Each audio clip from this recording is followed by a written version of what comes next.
Hola, jo sóc la Júlia Riusiles, estudiant del cicle formatiu de grau superior de fotografia de l'Escola d'Art Municipal Leandre Cristòfol de Lleida.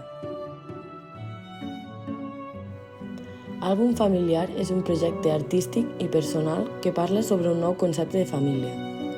el qual busca documentar una etapa viscuda que no ha estat enregistrada i utilitza una posada en escena per recrear aquells moments i històries viscudes amb la família actual, amb la finalitat d'omplir un espai buit en el propi àlbum familiar i poder-li donar una continuïtat.